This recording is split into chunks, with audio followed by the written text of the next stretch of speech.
vou dar um exemplo aqui, no caso aqui pelo autor, do diagnóstico à distância, que ele fez uma experiência aqui à distância, né? Então, assim, como o chamado mecanismo em L ou A3, alguém capta de nosso inconsciente alguma coisa que nós temos inconscientemente adivinhado com respeito a uma terceira pessoa. Se consultarmos um adivinho ou um curandeiro sobre a saúde de parente, alguma vez pode adivinhar. Mas se lhe perguntarmos por carta, dificilmente adivinhará. A manifestação da ESP é raríssima, mas não é tão rara a manifestação da HIP. Não vou entrar nessa questão psicológica científica aqui não, que isso é chato pra cacete, então eu vou facilitar a vida de todo mundo, né? Evidentemente que ele está falando assim de telepatia, né? Isso ele está falando muito. Evidentemente, ao vivo, a cor e presencial, é fácil você captar isso. E tem mais um detalhe aí nessa historinha. E a distância, ele está dizendo, né, atrás de carta, ou seja, o que não é essa totalidade disso tudo, não. Então, olha só, em resumo, uma experiência vivida é assim. Não faça nunca uma radiestesia para quem você gosta, tipo sua mulher, sua mãe, seu pai, seu irmão, seu marido. Não faça. Por quê? Por quê? Se você fizer a pergunta assim, meu marido está com uma doença séria, teu subconsciente não quer que ele tenha uma doença séria. Então o Pedro vai dizer que não. Certo? Claro, você, teu subconsciente, não quer que seu marido esteja, por exemplo, um câncer, um tumor maligno. Certo? Então o seu subconsciente, que quer o bem dessa pessoa, vai dizer, não, não tem. Você está pecando, não está? O cara deve estar, mas você não quer. Teu subconsciente atingiu isso. Você quer que a sua mãe esteja com câncer terminal, vai pegar uma doença, está com câncer, ela não fez um exame e, né? E o Pendo, como você ama a sua mãe, a princípio, ele vai dizer que não. Então quem você ama, seu filho, seu marido, seu sei lá quem, até amante, certo? Não faça que vai dar ruim, a não ser que você seja um radiestesista excepcional, com uma missão muito grande aí, salvo. Certo? Entendido até aqui? Muito bem. Então, no caso também de uma experiência própria de atendimento à distância, é o que eu mais faço.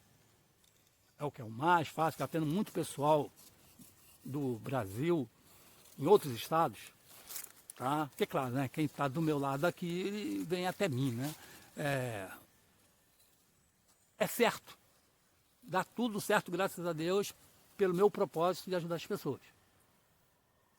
E é tão forte isso, quem está lá no outro estado, por exemplo, eu estou no Sudeste, a pessoa está no Sul ou no Nordeste, ele vai achar que teve uma visita presidencial. E comenta assim, poxa cara, você fez esse trabalho, eu senti uma presença aqui, parecia que tinha alguém aqui.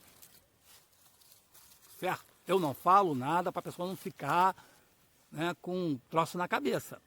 Certo? Não botar minhoca na cabeça. Ah, você vai receber uma visita espiritual aí da radiestesia. Não falo nada. Eu deixo a pessoa acontecer para falar.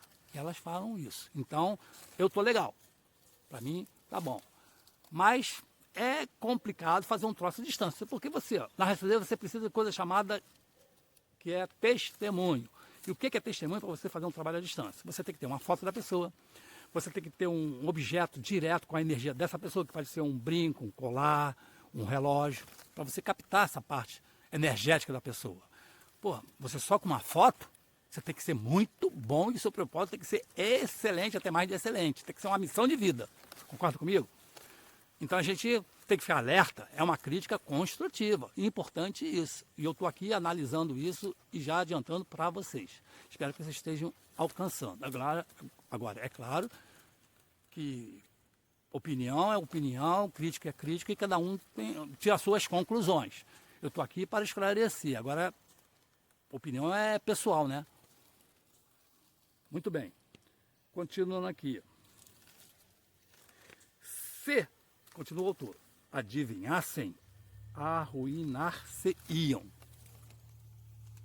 Acho que agora está vindo vento ao contrário, né? Mas vamos ver aqui.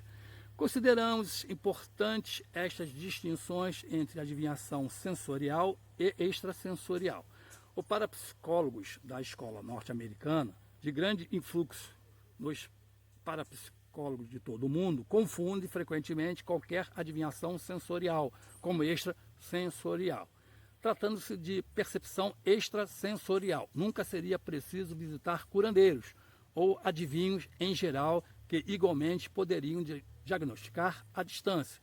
As grandes organizações econômicas de hotéis, agências de viagem, etc., ficariam enormemente prejudicadas. O entusiasmo sugestivo e contagiante diminuiria. Então, olha só, ele está falando duas coisas interessantes aqui, certo? Que é, as pessoas realmente, quando escuta falar que tem um curandeiro, sai correndo atrás dele, não quer saber. E se falam muito bem que o cara é bom, acerta tudo, puxa vida, essa pessoa vai de cara e coragem e não questionam. E tudo que ele falar é vaquinha de presépio. Vai e faz. Então, onde mora o perigo. E quando ele fala lá mais para frente que sobre hotéis, a parte de organização econômica, agência de viagem, ele está se referindo. Ele deve ter pego uma situação onde ele ouviu falar, ou gente fez muito comentário com ele sobre charlatões nessa linha. Então ele faz relembrar aqui de um caso que aconteceu em Goiânia com um tal de João de Deus. João de Deus, segundo a reportagem, era um falso médium, na questão até de abusar sexualmente das seus consulentes. E o João de Deus, ele movimentou a cidade inteira economicamente, porque tinha agência de viagem fazendo turismo para lá, hotéis, pousadas, esperando essa turma chegando de viagem. Ele foi muito forte economicamente para aquela cidade. Depois que, né, veio o boato, a denúncia, a cidade virou cidade fantasma. Então, gente, despertar, né? Não vou dizer que a cada lugar que você chegue com o desconfiômetro ligado. Poxa, você tem que parar, raciocinar, confrontar, né? Questionar. Isso é importante. Seja até em religião, principalmente em religião. Se a religião não permitir que você questione, pula fora que é furada. Eles estão botando minhoca na sua cabeça e não permite, né? Pode ver, quando você encosta, faz uma pergunta para um padre, ele diz que é assim, que Deus é assim, coisa de Deus, ele não tem uma explicação, ele está te tratando como criança, não é assim? A criança faz uma pergunta para o adulto, o adulto responde, é assim, porque é assim, a criança diz, poxa, não é assim, você começa a incomodar e você não sabe mais o que vai responder, porque a pergunta está ficando cabeluda. O padre é a mesma coisa. Se ele sentir que está sendo encostado na parede, né, e ele não quer sair por baixo, ele vai sair por cima dizendo assim, ó, se insistir nessa pergunta eu vou te descomungar, não é verdade? É verdade. Pula fora que é melhor.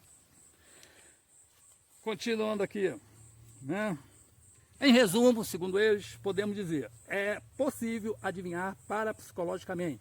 Se nenhum dos presentes tem ciência do diagnóstico, a adivinhação é absolutamente mera exceção. Se algum dos presentes ou conhece a adivinhação, sem deixar de ser perigosa ou pouco frequente, não será tão excepcional, né? Sabemos errar sozinho, continua. Fazer uma viagem, hospedagem, gastar dinheiro para que o curandeiro nos diga alguma vez o que eles mesmo ou seu médico já sabem é algo completamente infantil. Certo? É isso ele está se referindo aqui, no caso assim, né? O médium ou um radiestesista que trabalha numa farmácia, é balconista de uma farmácia, ou que estudou farmacologia. Na hora que ele vai dar uma consulta, é claro que ele tem conhecimento de remédio, ele vai acertar no remédio por conhecimento, não pelo trabalho de radiestesista ou mediúnico. É isso que ele está chamando a atenção. Diferentemente, uma pessoa que é leiga nesse assunto e acerta. Mas se essa pessoa acertar muito nesta área médica, vai chamar a atenção de quem? De quem? De quem? Dos médicos. Aí os médicos estão deixando de faturar, que eles fizeram juramento para salvar vidas, e o seu bolso também, mais o seu bolso que vidas, né? ele vai em cima de você, vai começar a te perturbar. Por isso que eu falo, não receitem alopatia. Acabou. Alopatia não pega a área deles. Eles nem entendem disso. Eles só não querem que mexa na área dele, porque se ele se sentir prejudicado financeiramente, vai te ferrar, hein, cara, e dar cadeia. Claro, ele vai entrar numa que você está exercendo uma profissão na qual você não está autorizado. Né? Identidade ideológica, né, falsa. Certo? Muito bem. Então, esse é um aspecto muito importante contra esse tipo de assunto. Ele fala aqui, chama atenção aqui dos espertalhões. Né? Vamos agora ver a opinião dele quanto aos espertalhões, que ele já vem chamando a atenção desde o início desse documento. É evidente que em tudo o que temos dito sobre o diagnóstico, prescindimos da charlatanice aberta dos que montaram uma rede mais ou menos completa de espionagem para inteirar-se antes da visita ao curandeiro, da doença que afeta os consulentes mais importantes e influentes no tratamento adequado. Olha só, ele começa com uma palavra muito importante aqui que não se deve usar em radiestesia. É diagnóstico, diagnosticar. Em radiestesia não se faz diagnóstico, porque você está entrando na área médica. Use outra palavra, possa ser o mesmo sentido, mas não diretamente com essa palavra. Vou diagnosticar, eu vou fazer uma pesquisa radiestésica. Matei. Eu usei, alguém pode te incomodar com isso? Porque quem faz diagnóstico, eu sou o médico, né? Você está me entendendo quais são as armadilhas?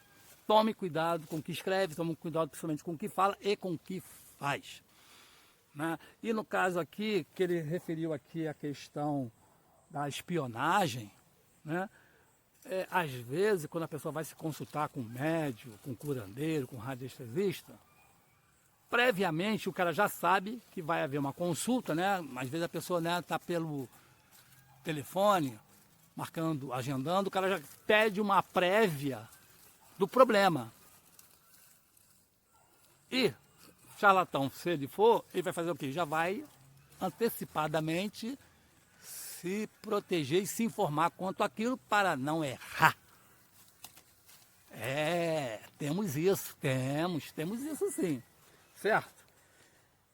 Muito bem. Continua ele, na questão aqui dos espertalhões. Também prescindimos dos diagnósticos, nada meritórios que possa fazer com uma simples observação quem tem, às vezes, muitos e muitos anos de prática de curandeiro. Ele dirá que ele foi revelado do alto. Isso acontece muito em centro espírita na linha de Umbanda, Candomblé, né? Nessa questão aqui de diagnóstico, revelações, com prática. Vamos assim, no centro espírita, né? O cambono, ele já fica ali, no caso, auxiliando a entidade, ou o médico que está com a entidade, ele vai pegando essa prática, ele já fica escutando ali o que a entidade recomendou de medicação, de simpatia, né, de coisinhas para fazer. Então ele está ali 1, 2, 3 anos, o que estão ligados, né? Tem gente que passa 20 anos em certo lugar e não aprende nada.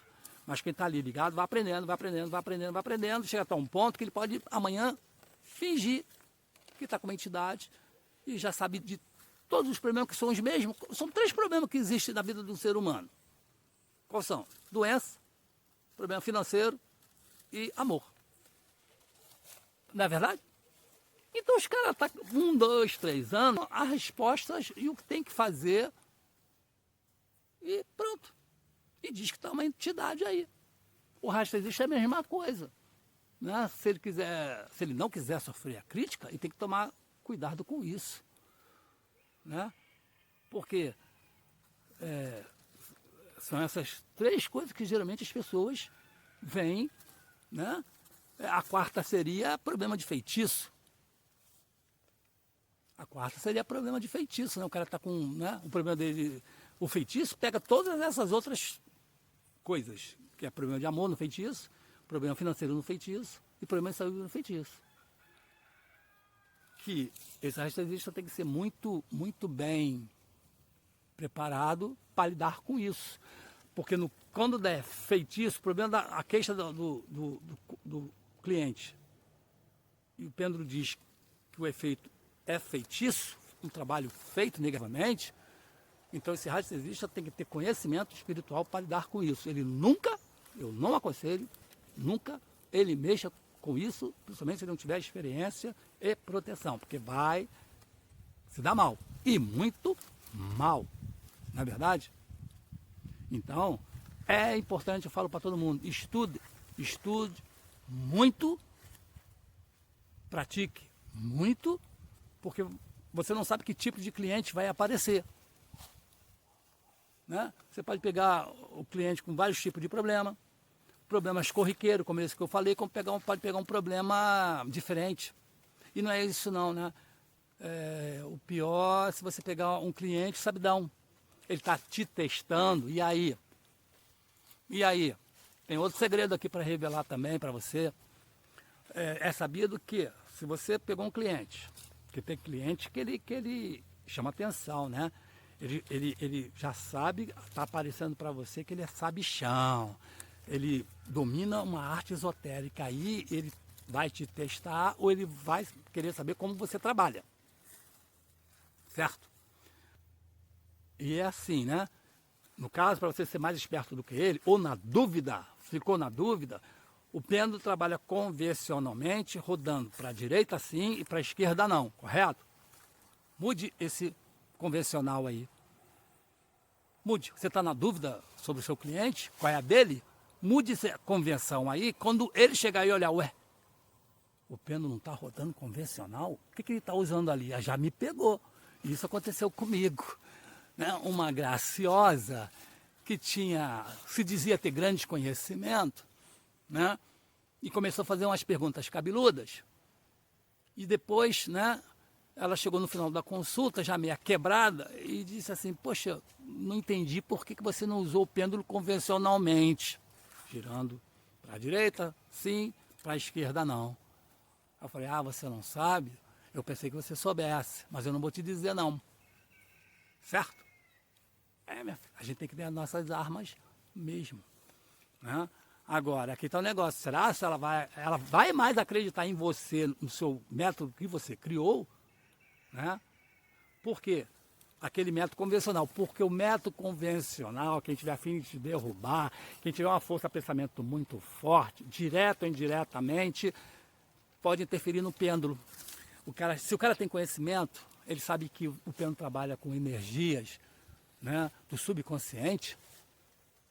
Ele vai chegar ali, faz uma pergunta e vai fazer com que o pêndulo seja interferido pelo pensamento mental dele. Né? Aí você vai ver assim, o pêndulo está estranho. Tem alguma coisa esquisita acontecendo e você não está sabendo o que é. O teu cliente está influenciando no pêndulo. Ele ficou meio doido. Ele dá uma resposta. Até a resposta que ele dá, você fica assim, Aí você está confiando em você, porque você não tem essa malandragem, né? Você nunca vai pensar que o cliente ali vai interferir mentalmente no pêndulo, né? Peguei você, né? Que legal, hein? E tem uns que fazem isso de propósito e tem os outros que sem querer faz isso. O subconsciente está trabalhando, o seu consciente está com a razão, sabendo o que está fazendo. E o subconsciente está lá, interferindo no pêndulo. Certo, pessoal? Olha, esse tema é longo, estou na segunda parte, vou deixar a terceira, vamos dizer assim, a terceira parte mais para frente, porque é polêmico. Sendo o segundo vídeo, vamos partir para os comentários, dúvida, né? E quem quiser continuar, a gente continua aí embaixo, pergunta e eu respondo. Senão vai ficar cansativo demais, que está ficando longo demais. É um assunto muito interessante e polêmico, principalmente para quem está nessa área. Já dei três dicas aqui importantíssimas. E para você, meu amigo, que você está assistindo meu vídeo, porque foi com a minha cara, gosta do meu jeito de falar, de esclarecer, que é importante, e você está tomando esse conhecimento, que toma cuidado onde você vai, com quem você se consulta esotericamente e espiritualmente, que existe de tudo nessa vida, você pode ser enganado. Eu sei que o quanto é difícil, vamos dizer assim, é até uma sorte você pegar uma pessoa honesta, sincera e sem interesse financeiro. Eu sei que é difícil, né? É um achado, vamos dizer assim.